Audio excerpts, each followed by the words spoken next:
মিয়া, টাকা নেই তা গোস্ত কিনতে আইসাও কি জন্য? আমি কি বাকিতে দেওয়ার জন্য এখানে ব্যবসা করতে আইছি? আমি কাউরে বাকি টাকি দিনে যাও এখান থেকে, যত সব।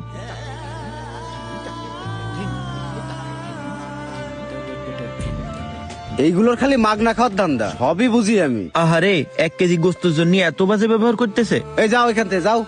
এই রফিক, আসসালামু আলাইকুম স্যার, ভালো আছেন? ওয়ালাইকুম আসসালাম। ভালো। এই দ্রুত 10 কেজি গোস্ত দাও। আমার আব্বু 1 কেজি গোস্ত কিনতে পারতেছে না, আর উনি 10 কেজি গোস্ত কিনতেছে। জি স্যার, এখনই দিচ্ছি, দাঁড়ান। এনেন স্যার আপনার গোস্ত। হ্যাঁ দাও।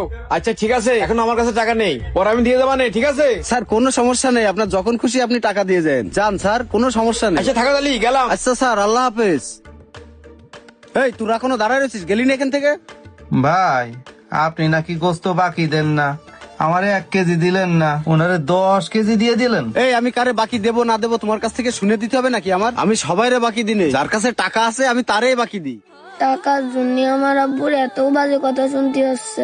আল্লাহ, তুমি আমাকে গরিব কেন বানাইলে? তোমার কাজ কাম নেই, তুমি ঝামেলায় রয়েছাও, তোমারে বাকি দিয়ে আমি বিপদে পারবো নাকি?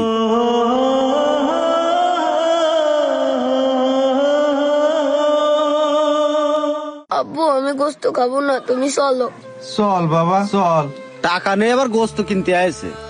এই যে ভাই শোনেন, এদিকে আসেন, আপনাদের সাথে একটু কথা আছে আমার। জি ভাই বলেন। ভাই আপনাদের 1 কেজি গোস্ত কেনা লাগবে না, এখানে 2 কেজি গোস্ত আছে, এইটা নেন ভাই। ভাই, আপনি কি আমার সাথে ইয়ারকি মারতেছেন?